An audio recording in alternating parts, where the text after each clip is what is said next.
அஸ்வின் வந்து சொல்லியிருப்பாருங்க. அவருமே வந்து ஹர்ஷித் ராணாவோட எதுக்கு வந்து டீம் எடுத்திருக்காங்க அப்படின்னு சொல்லிட்டு கொஸ்டின் பண்ணியிருப்பாரு. ஹர்ஷித் ராணா வந்து அந்த கமிட்டி செலக்ஷன் கமிட்டி பேனல்ல ஒரு நாள் நானும் போய் பார்க்கணும். எதை வச்சு எடுக்கிறாங்க அப்படின்னு சொல்லிட்டு அவருமே கிரிட்டிசைஸ் பண்ணியிருப்பாரு. சீக்கிரம் அந்த அதர் ஹேண்ட் அவர் வந்து கொஞ்சம் மனசுல தோன்றதெல்லாம் வந்து சேனல்லா இதெல்லாம் பார்க்காம ஒரு வெளிப்படையா பேசக்கூடிய ஆள். அவர் வந்து அவரோட வேர்ட்ஸ்ல வந்து ஹர்ஷித் ராணா வந்து பயங்கரமா பேஷ் பண்ணியிருப்பாரு.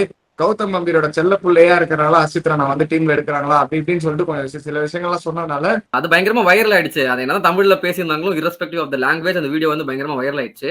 வைரல் ஆகி கம்பீருமே அப்புறம் ஒரு ஸ்டேட்மெண்ட் கொடுத்திருப்பாரு. இந்த மாதிரி நீங்க யூடியூப் சேனல்ல வியூஸ் பார்க்கணுன்றதுக்காக யார வேணா இஷ்டத்துக்கு பேஷ் பண்ணாதீங்க. உங்களுக்கு ஏதாவது சொல்லணும்னா என்ன சொல்லி எதுக்கு அந்த சின்ன பையனை வந்து நோண்டுற அப்படின்னு சொல்லிட்டு கம்பீர் வந்து என் புள்ள மேலேடா கை வைக்கிறேன் நான் வருவேட்டான்னு சொல்லிட்டு கம்பீர் ஒரு ஸ்டேட்மெண்ட் கொடுத்திருப்பாரு.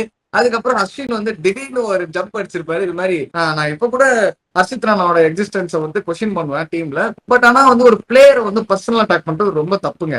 இப்போ வந்து ஒரு பிளேயர் வந்து விளையாட போறாரு, மேட்ச் விளையாட போறதுக்கு முன்னாடி அவரை பத்தி ஒரு வீடியோ பாக்குறாரு. இந்த மாதிரி கிரிட்டிசிசம் பர்சனல் அட்டாக் வந்து பார்த்தா அந்த மாதிரி சொல்லிட்டு யூடியூப் சேனல் வியூஸ் பாக்குறதுக்காக அந்த மாதிரி எது வேணா பேசக்கூடாதுங்க அப்படின்னு சொல்லிட்டு நம்ம அஸ்வின் திடீர்னு ஒரு பல்ட்டே நச்சிருப்பாரு பாருங்க.